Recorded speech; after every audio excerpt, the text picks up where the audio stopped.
Okay, everybody, we begin Parshat Vayeira, an amazing parsha filled with so many lessons. Let's get started right away. We begin the very beginning of the parsha. It describes that Avram Avinu was sitting outside his tent, Perek Yudchet, Pasuk Aleph, V'hu Yoshev Petach HaOhel K'chom Hayom. He's sitting outside his tent in the heat of the day. Rashi tells us why was Avraham sitting there. Lirot im yesh over v'shav v'yachnisem b'veito. Avraham Avinu was so determined to bring people into his home. He's sitting out there waiting to see are people walking by so he can bring them into his home. Rashi says, Kechom hayom, hotzi HaKadosh Baruch Hu chama min artika. God took the sun out of its shell, so to speak, to make it super hot. Shalola hatricha ba'orchim, not to disturb Avraham Avinu with guests. But once he saw that Avraham Avinu was suffering, he was in pain because there weren't any guests, he brought the malachim b'dmut anashim as men. This is an unbelievable thing, just to think about the nature of Avraham Avinu and how determined he was, how desperate he was to be able to do the mitzvah of Achnasat Orchim, waking up every single day and saying, I want to bring people into my home. This really captures the chesed of Avraham Avinu. But this continues as the Torah describes exactly what happened as Avraham Avinu took care of these guests. What happens? The Torah tells us he saw the men, vayaratz likratam. Even though he was in pain, he was suffering from the Brit Milah, he runs to greet them, and he says, please, al nata avor me'alavdecha. Think about this for a moment, how we tend to be people who shy away from helping other people. Maybe someone else will take care of them. Avraham Avinu begs them, please don't go anywhere else. Take some mayim, rachatzu raglechem, get some shade under the tree. And then he says, I'm going to take bread. Saduli b'chem, I'll make sure that you'll have plenty to eat before you move on. And begs them to let him do this. And then Vayimaher Avraham Ohel al Sarah. He runs, he rushes to Sarah, and he says, quickly, we have to hurry up. We have to get things done. We have to prepare all this food. Ve'el HaBakar Ratz Avraham. You see all of this speed, this desire to get things done very quickly from Avram Avinu. Says the Ramban, Lahagid Rov Chashko B'Nedivut Ki Adam Gadol Asher Be'eto Shmona Asar Shlosh Meot Ish. Avram Avinu, we know he has many servants, hundreds of servants. He could snap his finger and tell them, go take care of these people for me. Who's Zakein Ma'od? He was older, B'chalush Mimalto, he's weak from the Brit Milah, but Halachu Ve'atzmo El Ohel Sarah, he went by himself quickly to the tent to get Sarah into the mitzvah as well. All of this by himself. He did not use any of his servants, but he wanted to do the mitzvah himself. So it's not only the desire to host people in his home, to be known as the person who has these guests, but much more than that. Avram Avinu says, I'm going to do this by myself. I'm the one who has to do this chesed.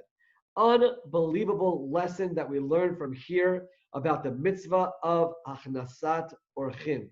So much so that the Gemara tells us, Amar Yehuda Amarav, the Gemara in Shabbat of Kuf Chav Zayin Amud Aleph, Gedola Achnasat Orchim Mikabalat Pnei HaShechina. The very beginning of the parsha, God appeared to Avraham. Vayirei Elav Hashem. He's in the presence of God, and then he leaves God to go do the mitzvah of Achnasat Orchim. Greater is the mitzvah of Achnasat Orchim, of taking guests into our home, than being in front of the Shekhinah, than being in close connection with God himself. Because being close to God is one thing. Acting like God is another. Doing chesed, showing rachamim, giving of yourself to others, which God does for us, that's the ultimate level of closeness to Hashem.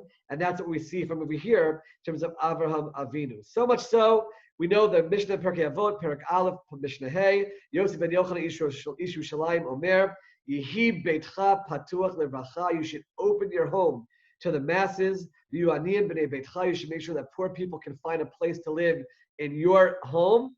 And the idea of Achnasat Orchim even comes into halacha. We know that on Shabbat, We're not supposed to do anything which is significant tircha, significant effort. Shabbat is more of a day of rest where we're not involved in significant physical activity. But says the Gemara in Masachet Shabbat at Yud Aleph based on Mishnah, Mefanin afilu arba v'chamesh kupot shel teven v'shel tefua v'nei harachim. If you have guests that come to you on Shabbat, that's the one case where you can put forth a lot of effort.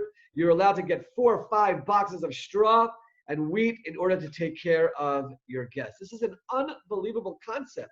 Here we have Shabbat. We're so strict about resting on Shabbat, not doing weekday activities on Shabbat. Where do we put that on pause? If it's to have guests. To have guests, you are allowed to put forth that effort because this is the way we're supposed to be as students, as descendants of Avraham Avinu, where Hachnasat Orchim is number one on our minds. We really have to internalize this idea as we read this story. We all live in a world where it's certainly easier just to take care of ourselves, certainly easier to say, I need time for myself, and that's important. But lesson number 1 from this parsha, which just screams out to us from all of these opening psukim in the parsha, is Hachnasat Orchim, to make opening our homes to people in need, opening our homes to take in people and let them feel like they're part of our families, to make that a priority. That is what we learned from Avram Avinu in the very beginning of this week's parsha. In that same story, as we move on now to lesson number 2, it says that Avram Avinu, we mentioned before, he wanted to make sure that he was the one that was tending to the guests. But it does say in Perek Yechet Pasuk Zayin, Vayitain el Hana'ar. He gave the animal to take care of and prepare, he gave it to the Na'ar. Who is the Na'ar? Rashi tells us, Zeh Yishmael.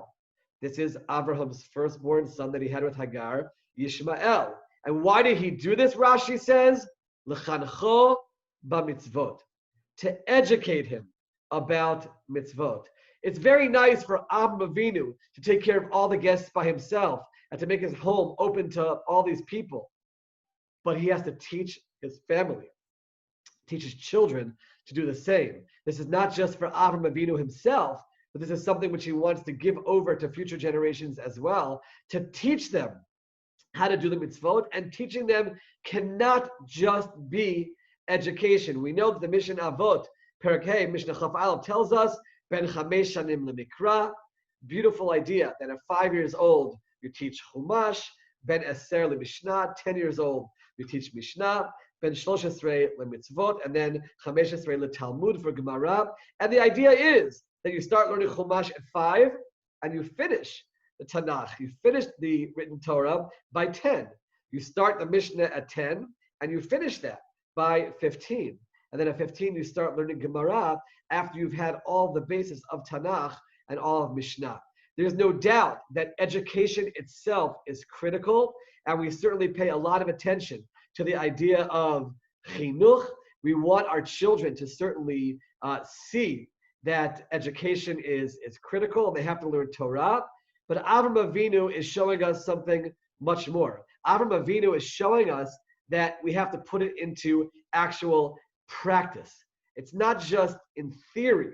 It's not just learning these farim, but the best way to educate is by involving our children in the process of the mitzvot that we are doing. Involving them in the chesed. That makes them feel like they're part of something special and really connects them on a deep way. The Gemara at Masechet Sukkah, Daf Chav Chen Amud Aleph tells us, Katan she'eno tzarich li'imo chayav besukkah. Once a child no longer needs his mother to take care of everything for him, at that point he's obligated in the mitzvah of sukkah. Obligated? Isn't the obligation only at bar mitzvah? Isn't the obligation for mitzvot at bat mitzvah? What do you mean they're obligated at that point? And the answer is very clear. Chinuch is a mitzvah, which is not just a theory, it's not just teach them the Torah, but it's put it into practice. They have to learn how to do the mitzvot, and let the actions of the mitzvot become part of their life at the earliest of ages.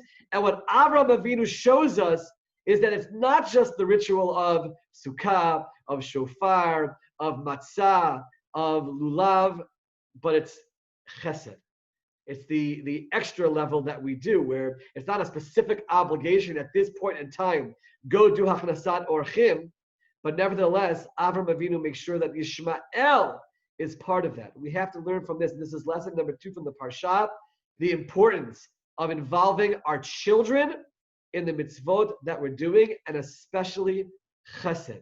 They will learn from that how to be balei chesed. They will learn from that how to be givers, and we have to learn from Avraham Avinu to involve them in that process and involve them in all the acts of kindness and all the community acts that we do. Make it a family event, and your children will learn from you, and they will make that a part of their families' lives as well when they establish their own homes. Moving on to lesson number 3. Torah tells us in Perek Yechet Pasuk Yud Aleph, Avraham v'Sarah zikenim. Right? They have the promise that Yitzchak is going to be born, and both Avraham and Yitzchak see this as unfathomable. And it says specifically they were zikenim, they were older, ba'im bayamim. They were coming of age. What is that extra terminology of ba'im bayamim? You just told me that they were old, so from that we know that they've lived many days. What is that extra terminology of ba'im bayamim? It says the Zohar. What does this teach us? Shekol yom mimei chayav hayamalei b'mitzvot. That every single day of their lives was filled with mitzvot. It uses this terminology later for Avram Avinu as well, and there the comment is made. Ba'im bayamim means they used every single day to the fullest. They were filled. They weren't just older people, but they were ba'im bayamim. They used their time to the fullest. They used every single day to the maximum. The whole idea in Pirkei Avot, Perek Aleph Mishnah Yud Gimel, of imlo achshav imatai. We tend to be people who are procrastinators, and we want to rest, and we don't want to do, and we want lazy days. Imlo achshav imatai. Today is the day. Today is your moment. We have to internalize that idea that every single day that's given to us is a gift. And the Balei Musar say an amazing thing, mashal, to really internalize this idea. They say, imagine if you woke up in the morning, and we'll use the example in Israel, and you were told, today you have 86,400 shekel to spend. Today. If you don't use it today, by tonight, it's going to run out. There's no ability to carry over to the next day. This is your day to spend that money. Every single one of us would make sure to use every single shekel. It's gone after today. And hopefully we'll put it to very good use, but we will absolutely make sure that we spend every shekel of that 86,400 shekel. To the Balei Musar, every single day we wake up with a gift. And what is that gift? 86,400 seconds to use today. And those seconds are not given to us tomorrow. They're for us to use today. And once today is finished, they are gone. Tomorrow will start a new day.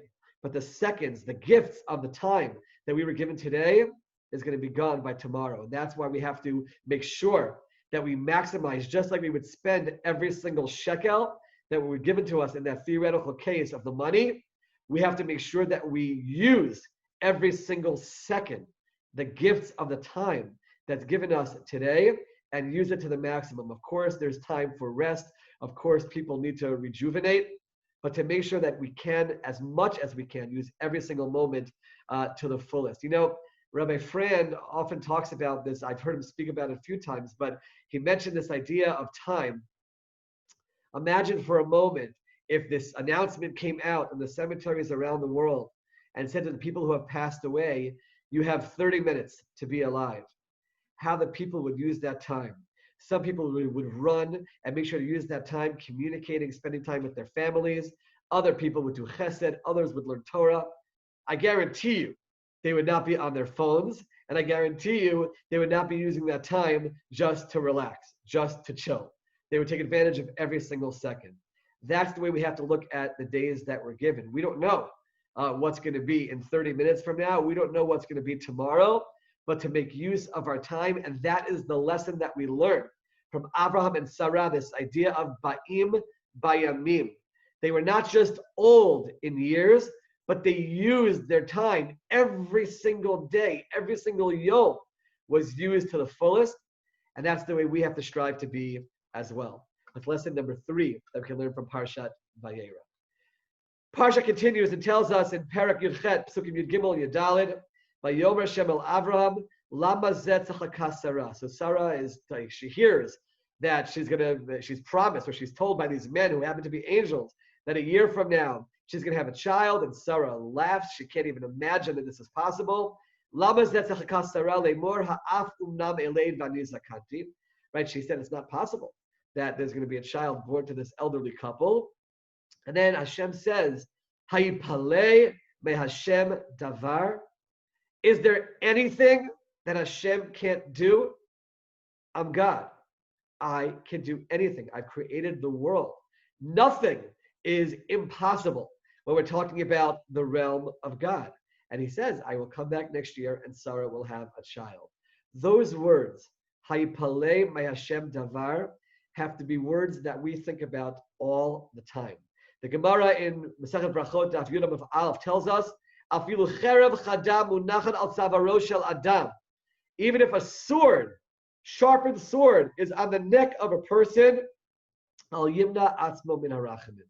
Don't hold back from begging God for mercy, because even in a situation where it seems that we're doomed, that it's impossible for salvation to come, we're talking about God, and God can do anything.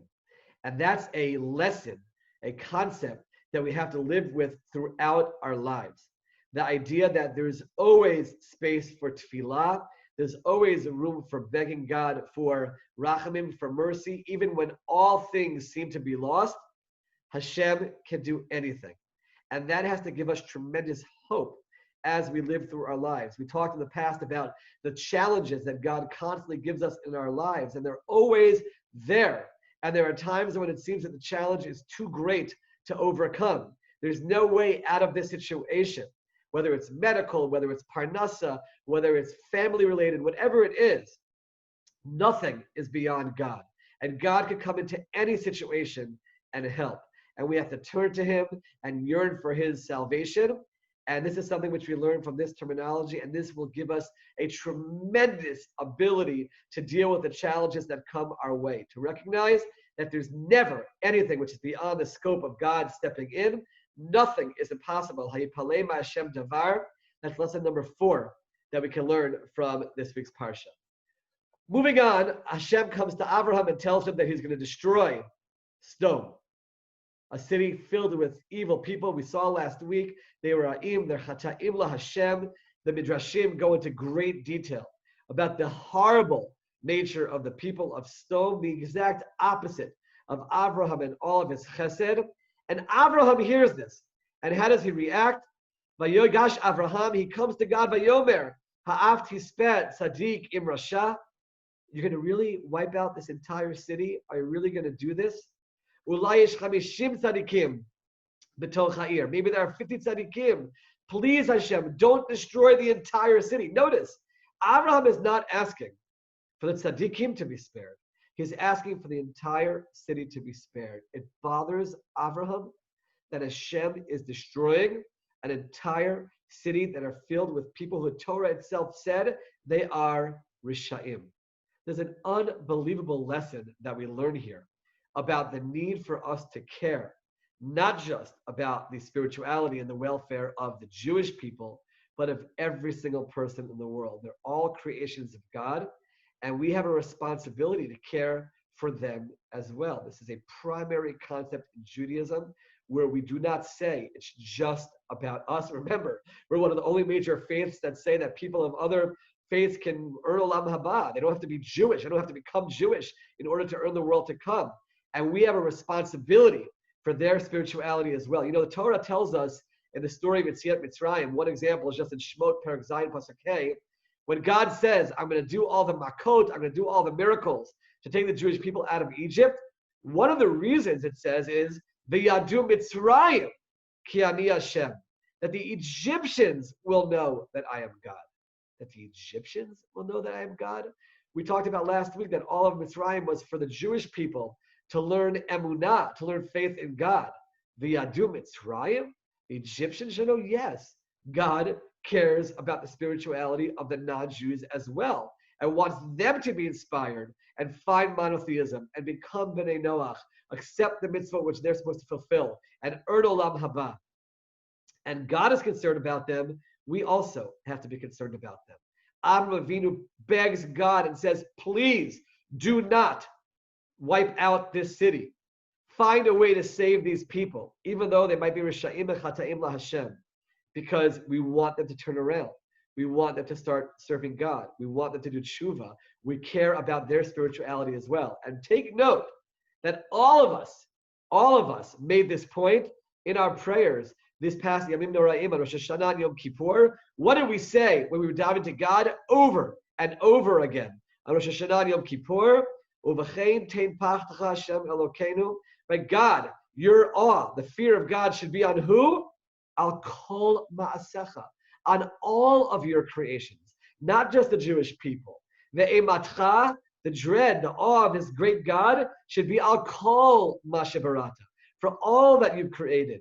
V'yirucha kol ma'asim, all of your creations should fear you. V'yishtachavu lefanecha kol habruim, and who should bow before you? Not just the Jewish people, but all of your creations. V'yasu kulam, and all people, Jew and Gentile alike, should come together la'asot ritzoncha b'leivav shalem, to do your will. This is a critical point because I think that it's often skewed when we talk about Jews being the Am HaNivchar, we're the chosen nation. That does not mean that we alone matter to God and that we are aloof and we're the only ones whose spirituality can exist amongst our people. No. Spirituality has to exist amongst all people. Chosen nation means we have a responsibility to bring spirituality and monotheism and God to the rest of the world. Through our teachings, through our actions, that's what it means to be chosen. And we learn from over here how Avraham Avinu was so concerned about these non-Jews, these wicked non-Jews who are going to be killed, and he begs God not to do that. We have to internalize this concept about caring about all of God's creations and hoping to inspire them and hope that all will come to the path of monotheism, of spirituality, of doing what they were created to accomplish, and earn Olam Haba as well. The care and concern that we have to have for both spiritual and physical welfare of the Gentile community around us. That is certainly lesson number 5 that we can learn from this week's Parsha and from the example, again, that Avraham Avinu teaches us. Continuing that story, though, about stone, what does Hashem say to Avraham Avinu in Yudchet Lamed Bet? Vayomer lo ashchit ba'avur asara. I will not destroy stone if there are those 10 tzaddikim there. Why? Because those 10 tzaddikim have the ability to inspire the rest of stone. It's not just I'll spare the 10 tzaddikim, but God says if there are 10 tzaddikim, you know what? You're right. All of stone is salvageable. All of stone can be inspired because a few good people have tremendous ability to light up the entire world. We don't often realize how much power we have to influence and change and inspire others. And this story tells us that just 10 tzaddikim in stone would have had the capacity to inspire the rest of stone and give the rest of stone a reason to be saved from their destruction. Rashi tells us in Sefer Bamidbar, Perek Lamed Chet, Pasuk Gimel, it talks about the camps of the Jewish people.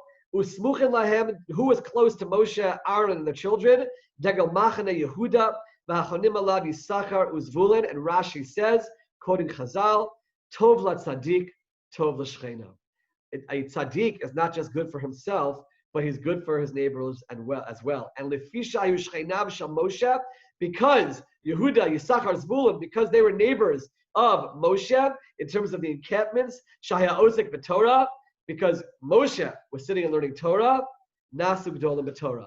They also became great in Torah because they were influenced just by being around Moshe Rabbeinu. This idea works in 2 directions. One is to realize the capacity that we have to be able to go and inspire other people, and not ever say to ourselves, what can I do about what's happening in the world? No, we have that capacity, as the Baal Shem Tov used to teach, ma'at min ha'or, dochet harbe min ha'choshev. A little bit of light, we know. Just look at what happens if you're in a dark room and give a little bit of light, it lights up a room of darkness. That is the capacity that we have as people to influence others. And it also works the other way, that we have to make sure that we associate ourselves with good people, because that will have influence on us.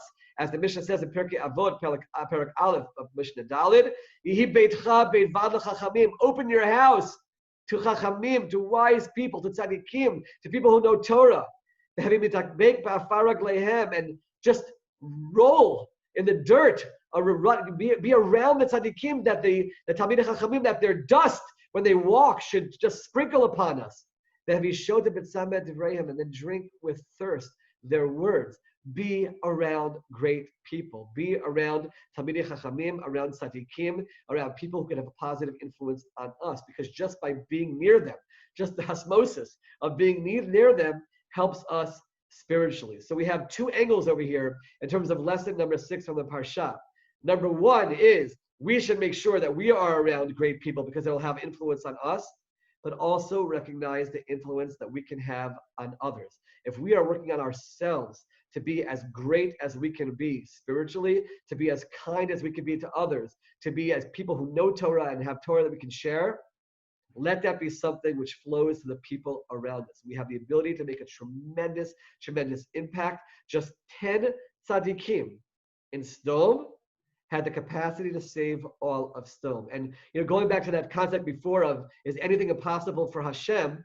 We have to think about this in terms of our abilities to influence the world as well. When we see a world around us which seems to be going in the wrong direction, spiritually, morally, etc., recognize that a small group of people spreading good and modeling good for the world, that can change your family. Your family can change your community can change your city to your state, and so on and so forth. And before you know it, you can be the ones who led a worldwide movement of good. To learn from what Hashem said to Abraham, that a small group of people have the capacity to make tremendous change, and to recognize that we can have tremendous influence on others and really make change in the world. It's lesson number 6 from this week's Parsha. Moving on to lesson number 7. After Sodom is destroyed, Torah tells us that Lot, in this horrible situation, his daughters get him drunk, and sure enough, they give birth to sons through their father, this horrible act of immorality, of indecency. And it says, Vatelet HaBechira, Perak Yotet, Pasuk Lamed Zayin, the older one gave birth to a son, Vatikra et Shemo Moav. And he is the founder of the nation of Moab, who Avi Moab ad Hayom. All of Moab comes from this promiscuous relationship between Lot and his daughter. We go to Megillat Ruth for a moment. Perak Daled Pasuk Tet Zayin Yud Zayin. Naomi takes the child that's born to Ruth. Ruth comes from Moab. She comes from this promiscuous relationship of Lot and his daughter. Ruth is from Moab. And Naomi takes this child and names him Oved. And who is Oved? Who Avi Yishai, Avi David. David HaMelech comes from Yishai, who comes from Oved, whose mother is Ruth, who comes from Moab. This is unbelievable to think about for a moment. That David HaMelech, who is the forefather for Mashiach, comes from this immoral relationship of Lot and his daughter. That's where Moab comes from. Shocking. And by the way, there are a few relationships leading up to David HaMelech where you have this. You have Yehuda and Tamar, which we'll learn about in a few weeks. You have David and Bathsheba. There's all kinds of stories that just seem to be not the holiness that we would think should lead to Mashiach. We would expect holiness to come from holiness. Says the Maharal in Gvurat Hashem, Perak Yudchet, says the Maharal, no, it's just the opposite. He says we find a concept throughout Jewish philosophy and Jewish tradition that the greatest holiness actually emerges from tumah, from impurity. Think for a moment, where did Moshe Rabbeinu come from? Moshe Rabbeinu grew up in the palace of Paro, where he was exposed to all kinds of horrific impurity and idolatry. And yet he becomes Moshe Rabbeinu. The Maral says, by the way, that ultimately, this is Maral talking a few hundred years ago, he says that Mashiach will come from a first kingdom which is not so pure, and then we'll have a kingdom in Israel which becomes pure. A clear answer to those who say the state of Israel was founded by secular people and therefore can't be part of the process of Mashiach. Just the opposite. The Maral says it's exactly how it happens, from people who aren't necessarily spiritual, and then the Kedusha will come from there. So the Maral says, specifically it's this way. Yes, root specifically comes from something which seems to be a root of Tum'ah, and the greatest Kedusha comes from there. This is a lesson that we have to internalize for ourselves, and it's lesson number 7 from the Parsha, because we often say, there's an excuse that people make, I can't be great spiritually. Look at my background. Look where I came from. Look at all that I was exposed to. I don't come from a grand family in Jewish tradition. I come from simple people, or possibly from people who even were not on the path of Torah and mitzvot. There are no excuses. There are no excuses. Because the greatest Kedusha in Judaism, Moshe Rabbeinu, David HaMelech, the Mashiach, that comes from a source of Tumah. It comes from a source of impurity. One could even possibly say that coming from the impurity to the purity, to the Kedusha, is the highest level of Kedusha.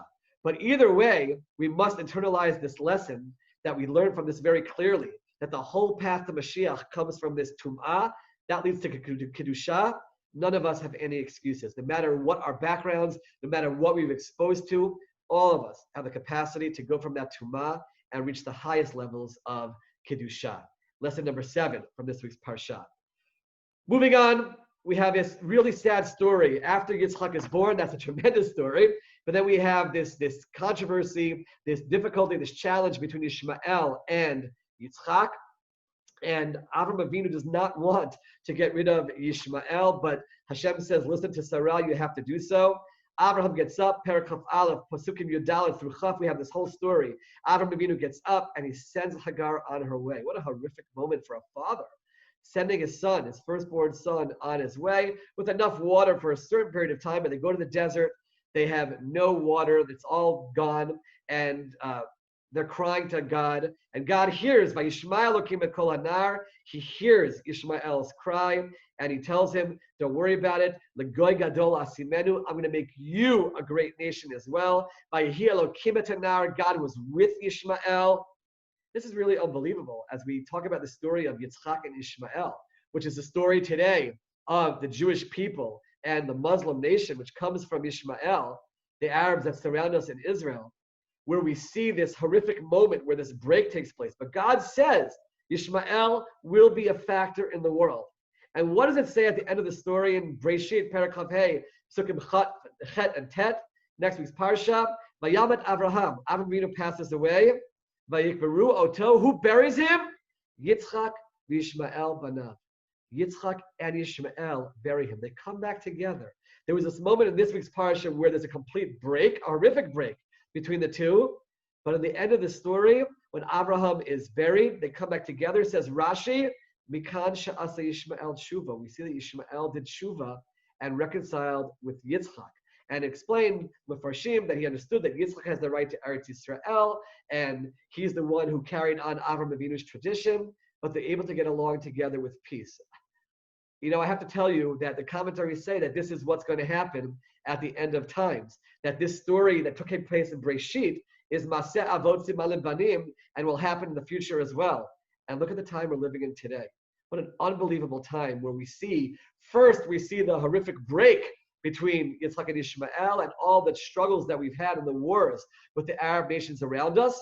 And now one by one, the unfathomable, the impossible has happened, right? We said nothing's impossible for Hashem, and Arab nations, one after another, are reconciling with the Jewish people. This is literally the words of the Torah coming true in front of our eyes as we see the prophecy of what will happen at the end of times come true. And this is lesson number 8, as we're watching the news and seeing these things happening, don't forget that this is all in the Torah, that this is literally what the Torah said would happen as Abraham passed away. Yes, there's going to be that horrible break, which we see in this week's Parsha, and it's really hard to almost read the story and see what happens to Yishmael. But Hashem says Yishmael will remain a great nation, he will remain a major factor in the world, and in the end of times, he will reconcile and come to peace with Yitzchak, exactly what we're starting to see more and more in our times. Finally, lesson number 9. We go to the end of the Parsha, the story of the Akedah. We don't have the time to learn the story of the Akedah in depth, and it's certainly a very difficult Parsha to understand. It really is. It's difficult to understand. On the one hand, Avraham Avinu argued with Hashem about Sdom. He doesn't argue about killing his own son. Right? Hashem says to him, I'm challenging you, and take your son and make him into an Olah. And Avraham Avinu gets up and he does it. Very, very hard to understand exactly what's happening. And think about this test for Avraham Avinu for a moment. The way Rav Hirsch explains it, Rav Hirsch says, Abraham already proclaimed God as one of the world, has taught the whole world about a monotheistic, benevolent God. Yitzchak had been born, the elder son sent away for the sake of Yitzchak, right? For his sake. And Yitzchak, the seed of the future, is to be carried on. And now comes the behest to break up all that has happened. We can't even imagine such a thing. And yet, Avraham Avinu does it, and we don't understand why is Hashem asking him to do this. And I think the simple lesson we have to take from this is that Avodat Hashem and Olam Hazeh is not simple. Things happen that make no sense to us, that go against our logic, that Avraham, the one who's the teacher of Chesed to the world, is now going to do this to his son. It makes no sense at all. It doesn't add up. And that's part of the acceptance that we have to have of Hashem running the world. There might be mitzvot which you don't understand, which don't make sense to you, which you almost feel might go counter to what you think we're supposed to be doing. There are things happening certainly in the world which go counter to what we would imagine God to be doing. And there's this level of surrendering ourselves to God. That's exactly what Avraham Avinu models here. Just surrendering and recognizing that it's not always going to go the way we want. We should put forth our effort and try, etc. But there's an overall lesson. That's what Avraham Avinu declares to us in this story. It's not going to go the way we always understand it. And sadly, we live in a world where we do see tragedy, we do see challenges, and just surrendering ourselves at a certain point to Hashem and recognizing that He is in control of what's happening. And that's the ultimate lesson that we can learn from the Akedah. So just going through again all the lessons of this week's Parsha. Number 1, the greatness of Hachnasat Orchim, of taking people into our homes, making our homes a place filled with Chesed, helping everybody who's in need. Lesson number 2, how Avraham Avinu got Yishmael involved in the mitzvah, not just educating our children, but making sure that they're active and involved in mitzvot, and especially Chesed. This will make them people who will certainly also be Balei Chesed. Lesson number 3, we see very clearly using your time, right? The Yamim, Bayim Bayamim of Avraham Avinu, using every single day and every single second, and recognizing that it's a gift from God which doesn't come back to us again, and make sure that we're maximizing every single moment in every single day of our lives. Lesson number 4, nothing is impossible. Hashem Davar, never give up hope. Recognize that Hashem is in control and can make anything happen, and always turn to Him for His rachamim. Lesson number 5, we do care about the non-Jewish world, both their physical welfare, their spiritual welfare. We should recognize that we're the chosen nation to bring spirituality to the rest of the world. Lesson number 6, to recognize, first of all, that being around good people will have an influence on us, but even more importantly, the impact we can have on the world. 10 tzaddikim would be able to salvage and inspire Sdom to change. We have to realize the capacity that we have to inspire others. Lesson number 7, David HaMelech, Mashiach, comes from this immoral relationship of Lot and his daughters. That leads to Moab, that leads to Ruth. Yes, great Kedusha can come, and almost always comes. The greatest Kedusha comes specifically from Tum'ah. No excuses for us. No matter what we've experienced in our lives, seen in our lives, done in our lives, we can always reach out to reach Kedusha. Lesson number 8, just recognizing that what's happening in the world today, the peace agreements, the movement of Arab countries, of Muslims towards Judaism and Israel, That is the continuation of the prophecies from the story of Yitzchak and Yishmael that we see in our Parshiot. And then finally, lesson number 9 from the Akedah, to recognize that, even though we said before, nothing's impossible, always have hope, but to also recognize that when things don't go our way, we surrender ourselves to Hashem, exactly as Avram Avinu did with the impossible command of the Akedah, and to recognize that Hashem runs the world, and He ultimately is in charge of the overall plan. And after we've made whatever efforts we make to make things go the way we think they should go, to also be willing to surrender ourselves to Kadosh Baruch Hu. And by the way, that's also the ultimate nechama, to recognize that when it's all said and done, things are not happenstance, but Hashem is the one who is running the world. Let's all try to incorporate one or a few or all of the lessons of Parshat Vayeira. Wishing everyone a wonderful, wonderful Shabbat.